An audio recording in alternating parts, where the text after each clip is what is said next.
এই রোদে পোড়া গরমে একটু প্রশান্তির খাবারের নামই হচ্ছে আইসক্রিম। তো আজকে আমি আপনাদের সাথে শেয়ার করব ব্যানানা মিল্ক আইসক্রিম। এখন যে গরম পড়েছে, ছোটরা সবসময় একটু পরপরই আইসক্রিম খেতে চায়। আর বাজার দরের যে অবস্থা, সব সব আইসক্রিমে না জানি কত কেমিক্যাল দিয়ে বানায়।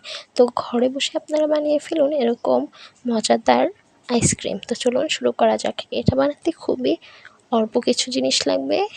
এটা হচ্ছে ব্যানানা মিল্ক আইসক্রিম। তো এখানে মূল উপকরণ হচ্ছে দুধ এবং কলা, আর কিছুই লাগবে না। কিন্তু এখানে আমি বিস্কিট অ্যাড করেছি, আপনারা চাইলে অন্য বিস্কিটও অ্যাড করতে পারেন। আমি এখানে নিয়েছি চকলেট বিস্কিট, কারণ বাচ্চারা সবসময় চকলেট বিস্কিট খুবই পছন্দ করে। আর বাচ্চারা সবসময় চায় একটু নতুন নতুন ধরনের জিনিস খেতে, তাহলে বাচ্চারা খেতেও আগ্রহী হয়। তো চলুন শুরু করা যাক। প্রথমেই আমি এখানে একটি ব্লেন্ডার জারে কলাগুলোকে আগে ভালো করে ব্লেন্ড করে নেব। এই যে ভালো করে ব্লেন্ড করে নিচ্ছি। এইটা বানাতে কিন্তু খুবই অল্প কিছু জিনিস লাগে। এটা আপনারা চাইলে সবাই সহজে বানিয়ে নিতে পারবেন। আর এই জিনিসগুলো আমাদের হাতের কাছে সবারই ঘরে থাকে। তো এই তো তারপরে দিয়ে দিচ্ছি সেই বিস্কুটগুলো। আপনারা চাইলে এখানে অন্য যে কোনো ধরনের বিস্কুটই ইউজ করতে পারবেন। তো এই তো এখন আমরা এটাকে আবারও ভালো করে ব্লেন্ড করে নিব, যাতে বিস্কুটগুলো কলাটির সাথে মিশে যায়। এখন দিয়ে দিচ্ছি আগে থেকে জাল করে ঠান্ডা করে নেওয়া ঘন দুধ। এই যে এখন শুধু আরেকটু ব্লেন্ড করে নিলেই আমাদের মিশ্রণটি একদমই তৈরি। এটা কিন্তু একদমই কেমিক্যাল মুক্ত। বাজারে যে আমরা আইসক্রিম খেয়ে থাকি না জানি সেগুলো কীভাবে বানিয়ে থাকে।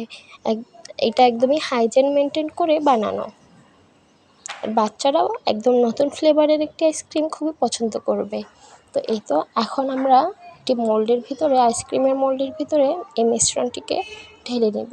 চেষ্টা করবেন এটা যত সময় বেশি ফ্রিজে রাখতে, তো এটা ততই ভালো হবে।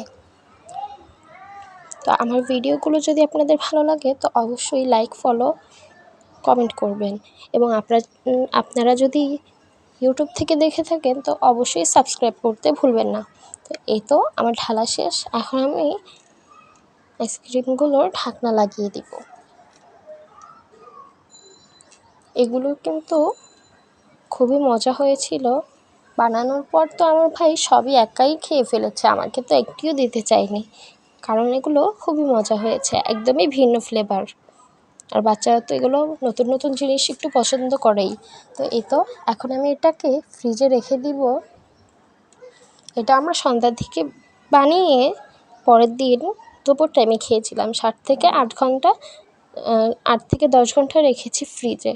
তারপরে দেখুন এই যে আমাদের আইসক্রিমগুলো কত সুন্দর।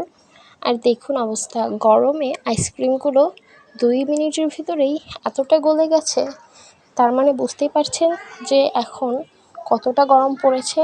আল্লাহই জানে এই গরম কবে শেষ হবে। তো যদি আমার ভিডিওটি ভালো লাগে তো অবশ্যই পাশে থাকবেন। আর আপনাদের কেমন লাগলো ভিডিওটি অবশ্যই কমেন্ট করে জানাবেন। আর যদি ইউটিউব থেকে দেখে থাকেন অবশ্যই সাবস্ক্রাইব করবেন। আল্লাহ হাফেজ।